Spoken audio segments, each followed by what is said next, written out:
Arthur, when I think about it, 400 years ago, when the first representative institution met, it would have been August the 1st, 1620, in this church. Well, maybe not this exact building, but thereabouts.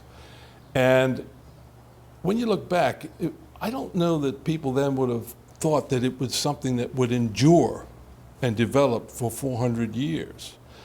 But endure it has, and there are some things that were established back then that continue today in terms of our parliament.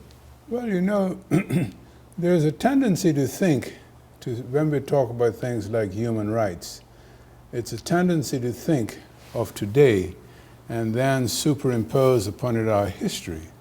But in point of fact, it's very difficult to carry yourself back to those times, because even the corporation, limited liability companies that we take for granted nowadays, they only started around 1600.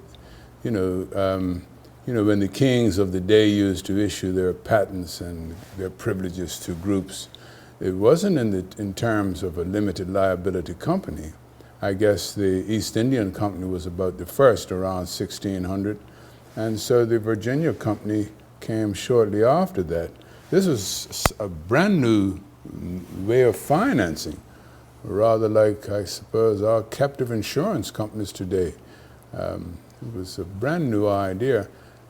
And the thing that always fascinates me is the fact that they knew about Bermuda 100 years before they actually landed here. These Spanish galleons used to go up and down past Bermuda and look over there and say, well, let's stay clear of the Devil's Island over there. And in point of fact, it took a hurricane to drive people ashore here. And it turns out we're now one of the most prosperous countries in the world, but this was a place that people avoided.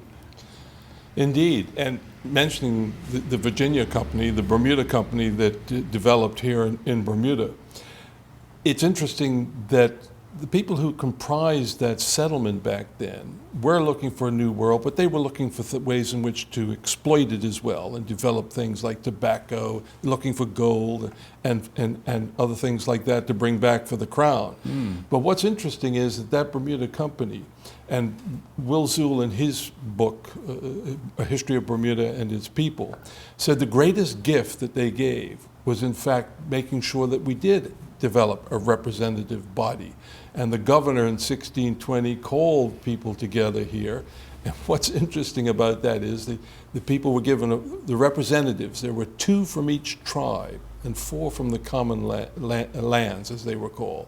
So already you had 36 members, and I think the total population would have been 1,500. So for those people who think that we're even overrepresented today, it's been a common theme through our history.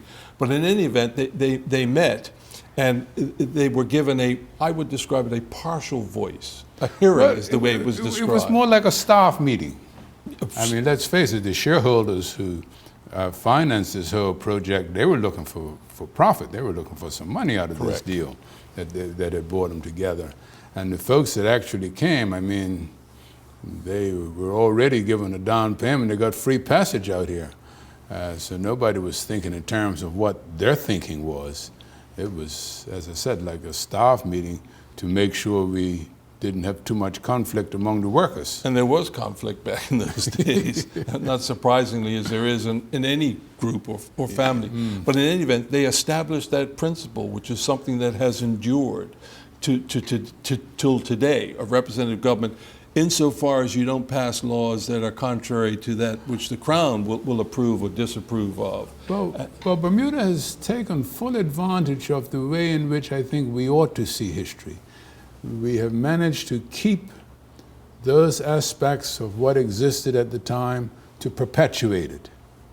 And the number which you mentioned was perpetuated, and the efforts of government to increase the number didn't endure. we reverted back to the 36. Although at one stage, I remember reading in my research that there was an attempt to cut it back to 2 per parish, but it never got royal assent. And because it never got royal assent, it never happened. And what's interesting is they moved from the church. They first met in the church, which would probably have been the center of meetings back in the early days.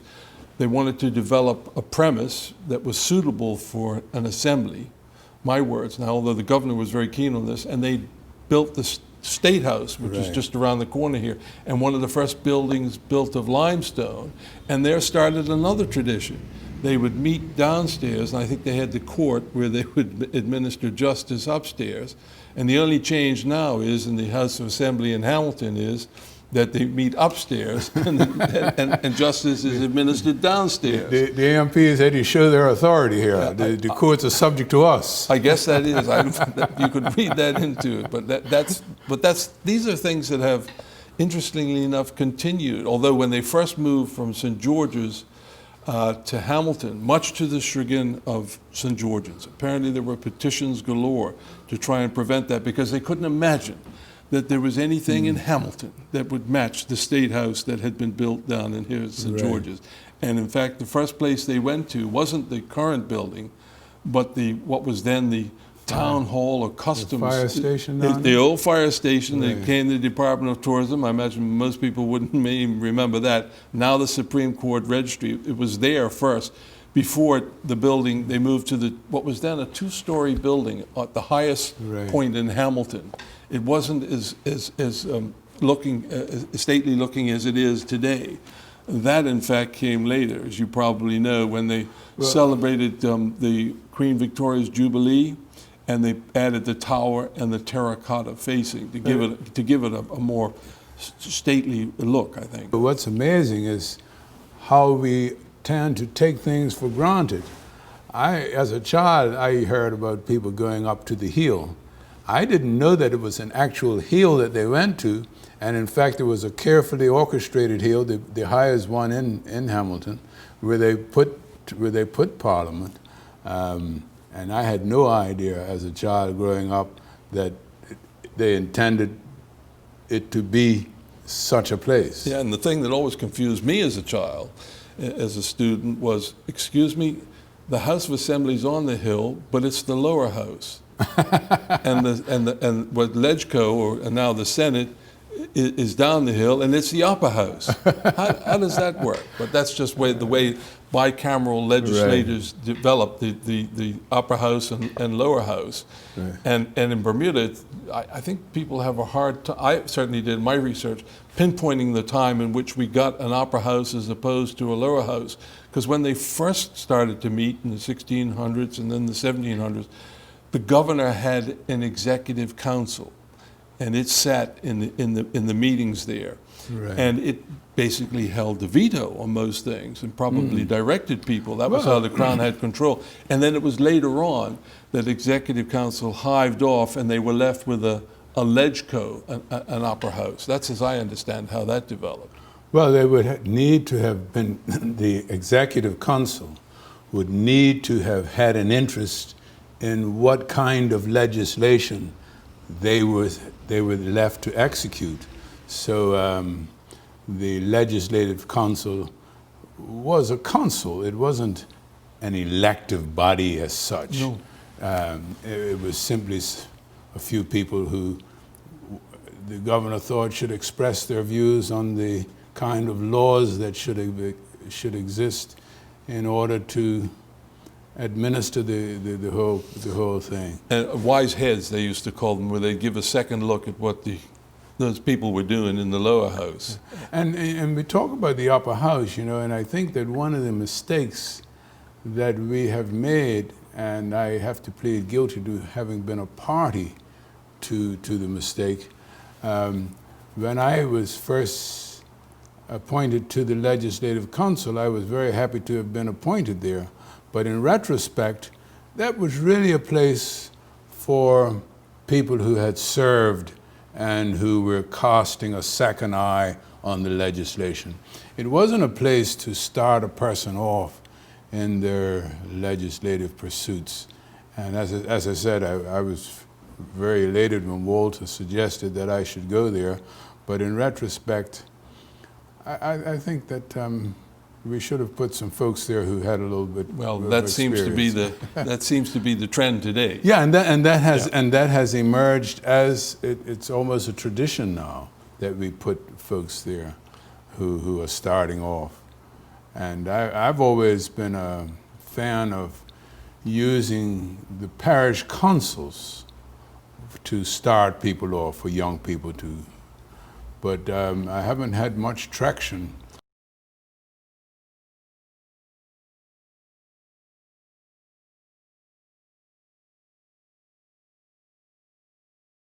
Another interesting thing, like when you use the expression, as we all do today, up on the hill where the House of Assembly is. One of the things that I uncovered in my research, what I thought was interesting, was a lot of people think the House is sort of out of bounds, that that's for people who are elected.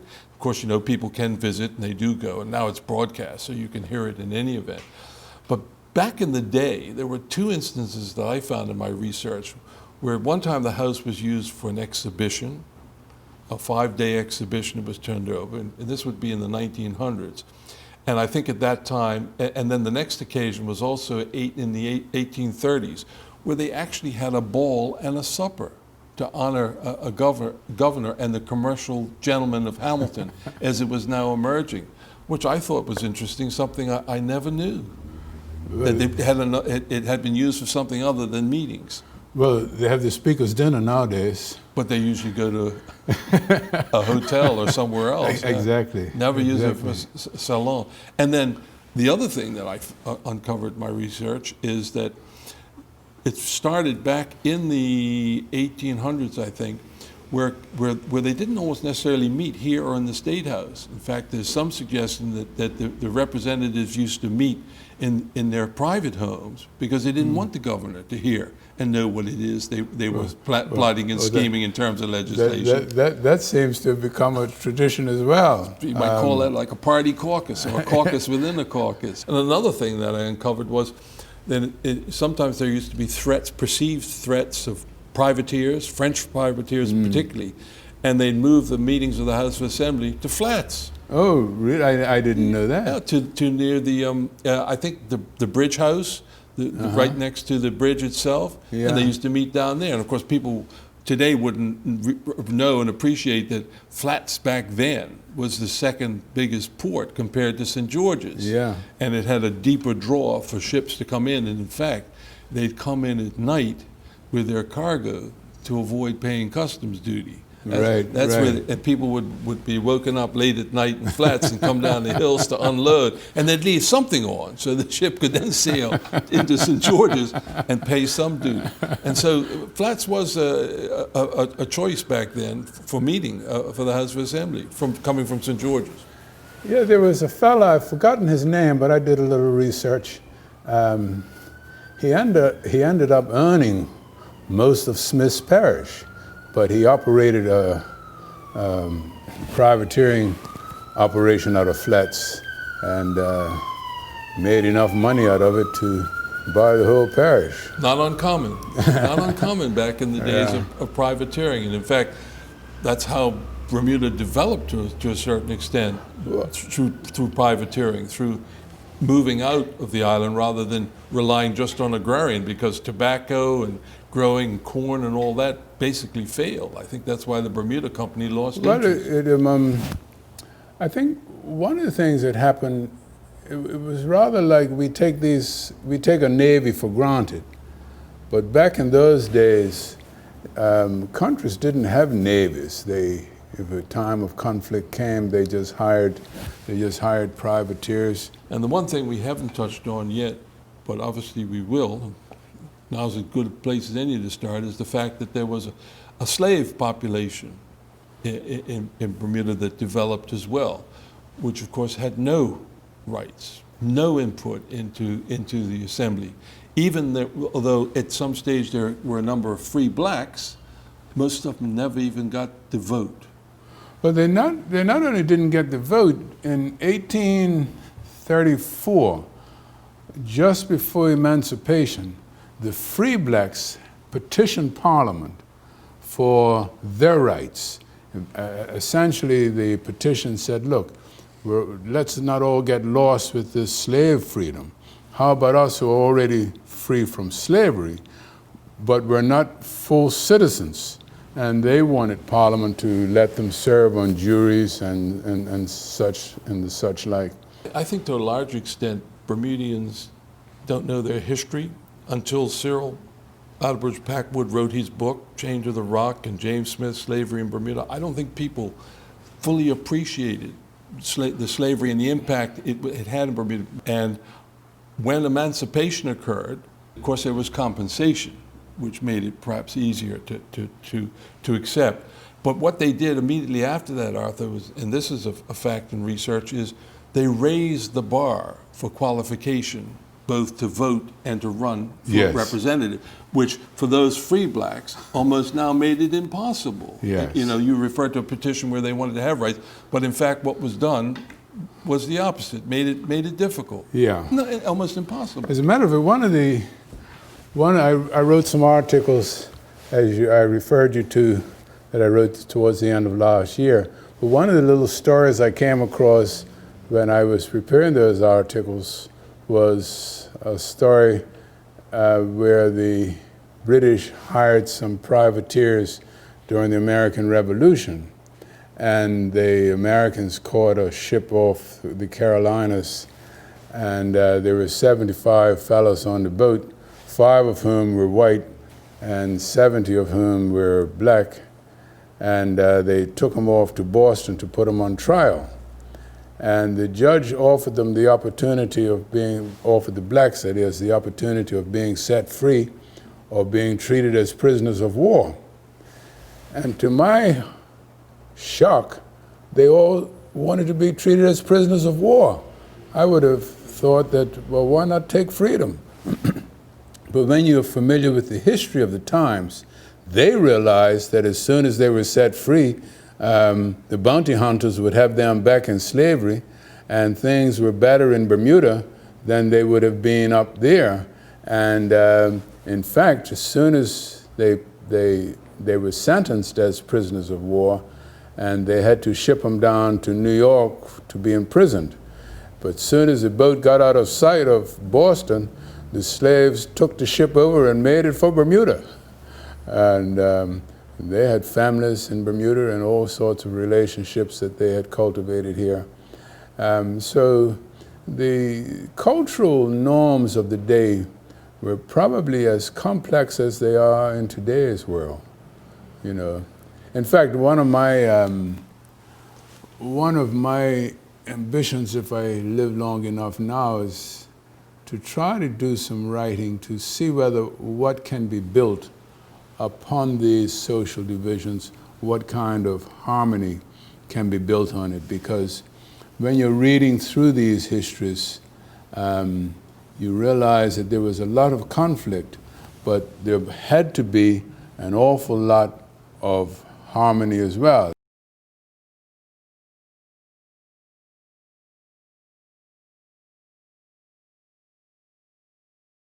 As Arthur and I appreciate, it's challenging to try and cover 400 years of history in a brief conversation or interview. But before we get to the 20th century, where I think there's the greatest changes to our parliament and parliamentary governance, I think we ought not to skip completely over the 18th and 19th centuries. The 18th, Colin Bembo, former parliamentarian and historian, said that that century, as far as Parliament is concerned, is best remembered for how remarkably little legislation it in fact did. That they only met intermittently, that it wasn't a body that met 3 times a week or once a week. It met intermittently. And partially because, and this was his justification or rationalization, which I think has some merit to it, is that Bermuda wasn't a bustling economy then. It was very much agrarian, and there wasn't a great deal of activity going on, and basically what people wanted to do was avoid taxes and paying them and levying them, which is something that the House of Assembly then would do. And so as a consequence, they didn't meet that much. And there too developed a tradition which to a large extent has continued today, and that is frugality as a result of the economy as it then was, that people very much led a hand-to-mouth existence, and they govern themselves accordingly.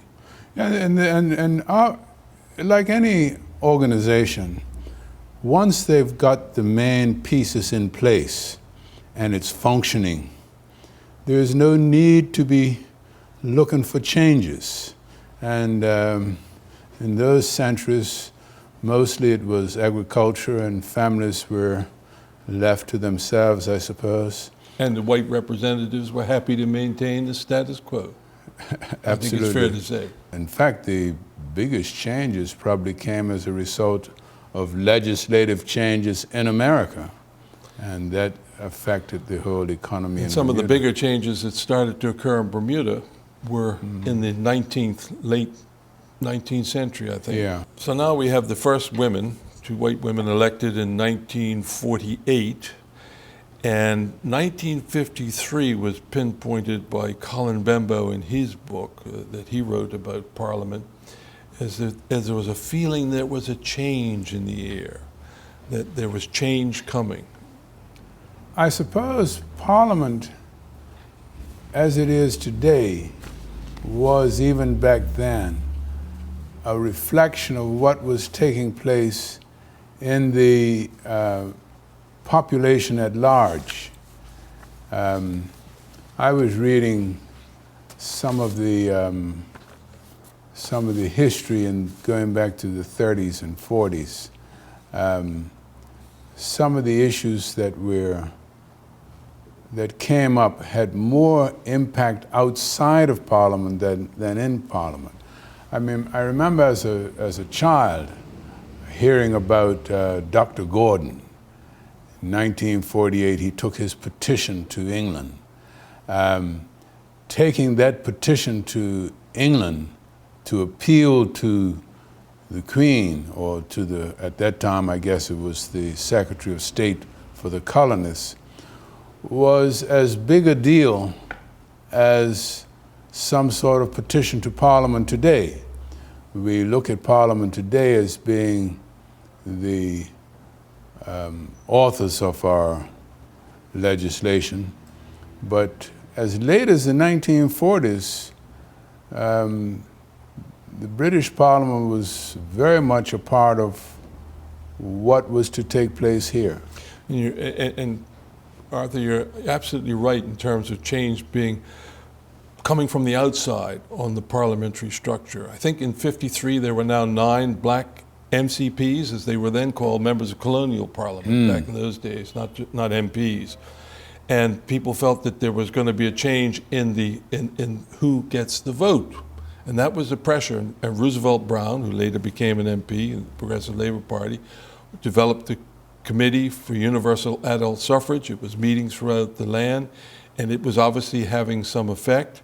And I think 1959, where the voting qualification is now starting to change and point towards, 59 was some change, and then 63 it changed again, radically. The only thing that kept was the plus vote, they called it. The plus vote. I think the plus vote was there in '63, and they finally did away with it at the Constitutional Conference in '66, so it would have been effective for the '68 election. But the '63 election, the property owners had the plus vote. Yeah. It was your sister, Dr. Eva Hodgson, who, in her book, First Class Men, Second Class Citizens, who said that in 1963 was a turning point in the political history of Bermuda. Because of this change, it was now going to be anybody over, was it 25 years? Yes, 25 years. The voting roll jumped from 5,000 to 22,000. Yeah. And she wrote, although shackled by safeguards and anachronisms and sullied by the symbols of racialism and bigotry, it gave black Bermudians the most important political opportunity to achieve first-class citizenship through constitutional means in 100 years of freedom. And I think if she's able to look back and trace it, that was a turning point. Yeah, in absolutely. parliamentary history. I remember it well. The 25-year-olds, I remember going to a meeting at which W.L. Tucker was speaking, and W.L. Tucker is the one who piloted the bill through Parliament for the changes. And I was a student then, and I jumped up to complain about the vote, having to wait till you're 25 to vote. And he asked me my age, and when I told him, he says, "Young man, you should be home in your bed, don't you think?" Yeah, Mr. Tucker was regarded as the father Yes. although he died, I think, shortly after those changes came about, and he wasn't there to see was he there to see the result of the '63 election? Because that's when the Progressive Labor Party had formed, developed a voting bloc of 6, which really started to propel things forward, because then the United Bermuda Party was formed, and now you had the beginning of party politics and the acceptance of a move from representative government, I think is how one might describe it, of independence. And like-minded independence in most cases. When what did they used to say? They made the decisions at the yacht club and then came to the house yeah. and confirmed them. But in any event, we moved to political parties, and that led to perhaps the biggest leap forward, which was the Constitutional Conference, the 1968 election, universal adult suffrage, 21 years of age. Well, I think it made a tremendous difference in the thinking of people. I mean, in '63, people who never voted at all in their life went to the polls to vote. Property owners still carried the day with their plus vote.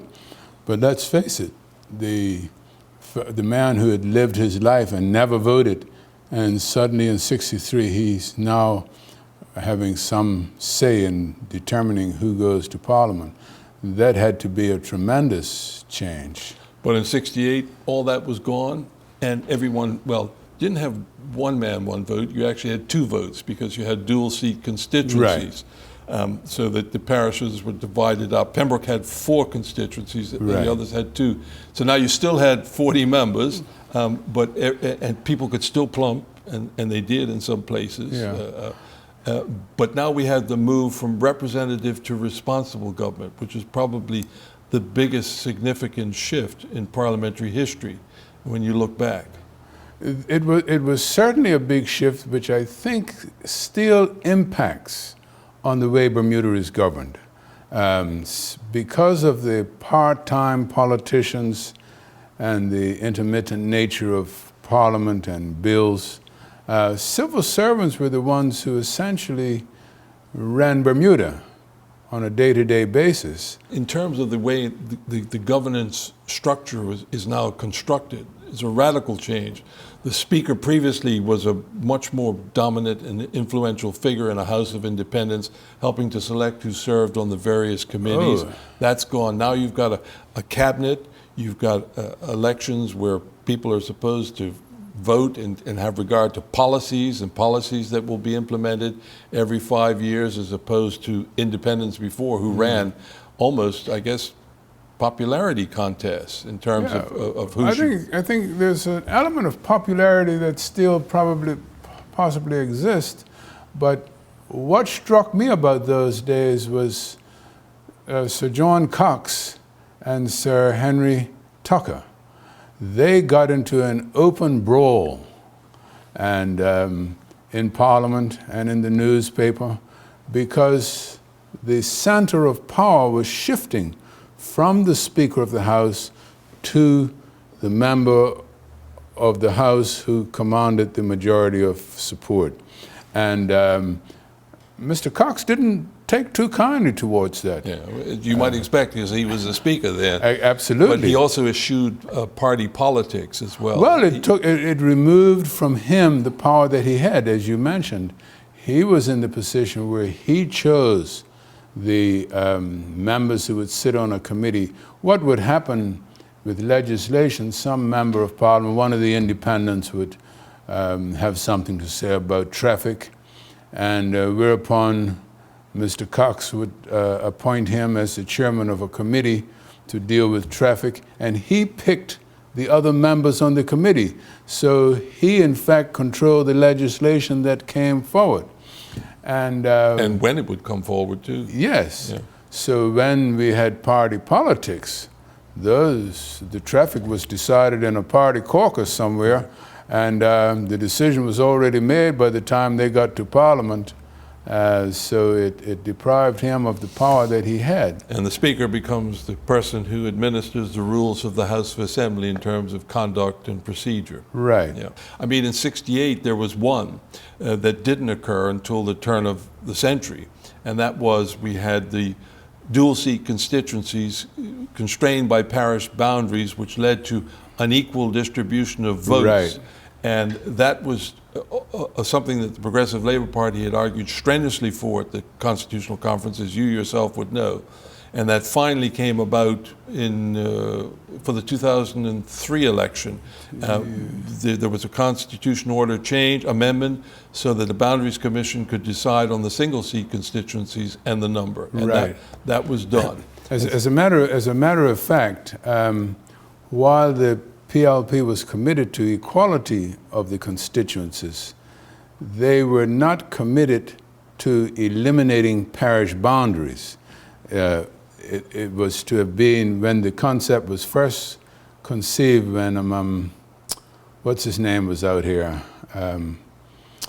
who advised us at the '66 conference, Jeffrey Bing, when we talked about the equality in constituencies with Jeffrey Bing, I think the decision was that insofar as the parish boundaries permitted it, the constituencies would be equal. But we had gotten so accustomed to shouting, one man, one vote, one man, equal votes. Well, the amendment when it came, and I'm thinking the year 2000 or 2001, it said you could have disregard to the parish boundaries if Right. they prevented you from making them equal. Right. And that in fact happened. And I know this personally because I was on that particular commission.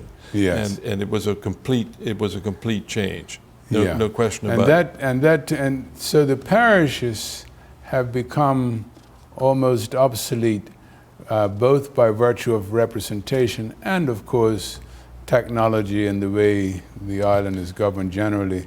And speaking of technology, that's had an impact on the House of Assembly. I think meetings were secret up until 1870s when the Bermuda Gazette, or maybe it was the Royal Gazette then, started to get a little truncated reports. Right. Then you jump forward to the 20th century, the Gazette used to report them almost verbatim in the newspaper. I don't know if you remember that.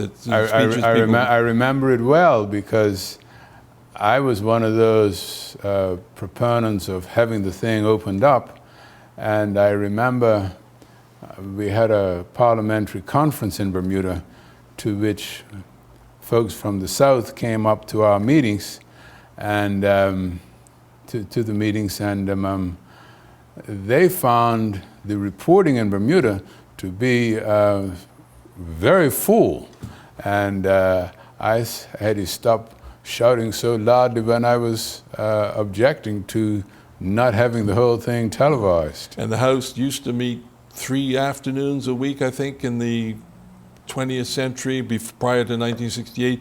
Then it changed to Fridays, and they could go right into Saturday morning, all night, depending on the legislation. And we had a few meetings that went into the next day. They're broadcast as well. There always was a speaker's gallery or where visitors could come. Oddly enough, they were called strangers in the rules, but that's been changed. And the visitors could come and listen to the debate, and people often did when they weren't broadcast. But now they're broadcast, and there's the electronic Hansard as well. Yeah. So those changes occurred, and I suspect it won't be long before it's available on YouTube, on the internet. I suspect that you're right. And that'll come as well. Yeah. And Parliament has adapted every step of the way, maybe slowly. Indeed, that seems to be a theme throughout so much that we talk about our history and our parliamentary history. Slowly, but it comes. What always amuses me is how adaptable radicals become when they become a part of the system. point. And I think the older we get, we say the wiser we get. And perhaps that's a good note to end on.